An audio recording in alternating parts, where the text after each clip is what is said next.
Hello and welcome to day 11 of Crispy Nibbles food reviews. So this morning we decided to have a short walk over the bridge from Saratoga Springs Resort where we were staying over to Disney Springs for some breakfast at Wolfgang Express, which is one of our favourite counter service places. We'd already had lunch there and we decided to go there for breakfast today. As you can see from these photographs, it was quiet at that time in the morning, and so it was quite a nice peaceful place to go and have breakfast. I couldn't resist taking a picture of the specials board with the creme brulee that I wasn't allowed to have on the dining plan, just to add insult to injury. They had that sign up there. I had a lovely big waffle with fruit and cream and maple syrup. It was huge and it was absolutely delicious. The great thing about Wolfgang Express is you order at the counter like a regular counter service, but then it's like a table service because somebody brings your food out to you. And Chris had the French toast with like a cornflake topping on top of it with fruit also. He really liked this, but he thought there were slightly too many cornflakes to wade through to get to the French toast.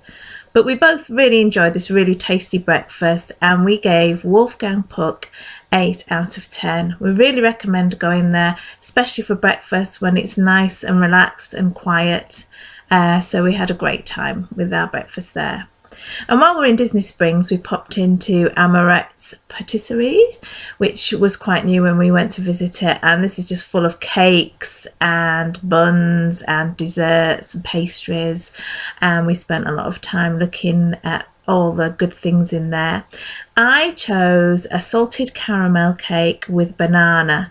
I love salted caramel, I think, as I've mentioned before. Banana, not so much in desserts, but it was still quite tasty. Had some strange, as you can see, these little sponge things on the outside, but it was okay. But Chris had the chocolate dessert cake, and this was just absolutely amazing. It is just a thing of beauty, as you can see, and he really enjoyed it. I wish I'd ordered this one instead, to be honest. So after some shopping at Disney Springs, we decided that we were in need of a drink, and what's more, we needed an alcoholic drink. So we went to the Dockside Bar, which is just at the back of the Boathouse restaurant. So you actually walk through the Boathouse to get to their bar. It was quite a wet day, as you can see, and so we were literally the only people in the bar, which was kind of nice, but sometimes it feels a little bit awkward if you're the only customers. It'd be nice to have had one or two more people in there. There's a great view across to Cirque du Soleil from the bar, and it was just really relaxing sitting there and having a drink and having a chat and just passing the time of day with the servers in there. I had a Bellini cocktail and Chris had an old-fashioned, I think it was a whiskey-based drink. Both were really, really good. A little bit on the pricey side, but we really didn't mind because we were just in the mood to have a nice drink in the middle of the day. So that evening we found ourselves in the Magic Kingdom, and specifically on the Jungle Cruise ride. Now the reason we went on the Jungle Cruise ride is because we had reservations at the Skipper Canteen for dinner that evening. And we wanted to go on the Jungle Cruise to get in the mood for the Skipper Canteen because it's based around that ride. This is a fantastically well-themed restaurant. It's so much fun. There's so many little details that you have to look really carefully at, so many in-jokes and puns all around. And sometimes the staff can be really in the spirit of hijinks with you. Our server, she was very good and she was very capable, and she had a few moments of humour, but she wasn't over the top taking the mickey or anything like that. We were a little bit disappointed. We expected a bit more sort of fun and games.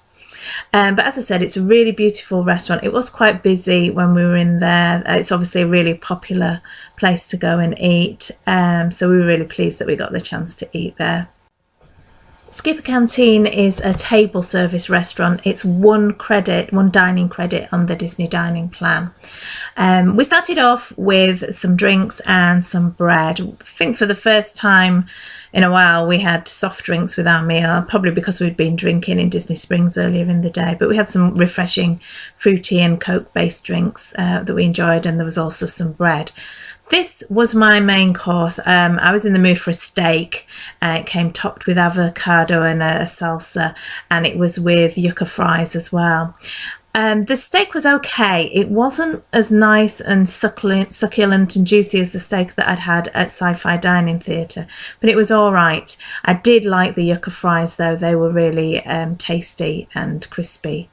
Chris had the "it tastes like chicken" because it is, and he found this a little bit spicy for his liking. My food was quite spicy also, and his dish was a little bit spicy, out of our comfort levels, but it was still good. It was still nice. We shared a dessert. This is the congaloosh, and I have to say, sadly, neither of us particularly liked this, but we did like the fact that they put a congratulations on our engagement banner on it. So Skipper Canteen is a rather disappointing 6 out of 10. It wasn't as exciting as we hoped it would be, but we did enjoy it, and we might give it a miss next time, but we might go again in the future. So later that evening we found ourselves on the boardwalk, and we decided that we were in the mood for another alcoholic drink, so we went to Abracadabra, which was quite new when we went to visit it. I mean, this is an amazing place. It's kind of themed around old-fashioned magicians and magic tricks, and it's got a very dark theatrical feel to it, which was great. Amazing cabinets full of all sorts of cocktail ingredients. One thing I really liked is that with your drinks they served you with this little cone of popcorn, which I thought was really cute, and that was really tasty and sweet as well. So yeah, the place had a really great atmosphere with lots of candles, subdued lighting. I had the conjurita, which was really cool because it changed colour when the waiter was pouring it into the glass. It was a little bit on the bitter side for me. I usually prefer a sweeter cocktail, but it was still really good. And this is Chris's drink, and I can't for the life of me remember what it was, but I think he really enjoyed his drink more than I enjoyed my margarita. But yeah, well worth a visit to Abracadabra. So thanks a lot for watching. Please like and subscribe if you've enjoyed this video, and we'll see you next time.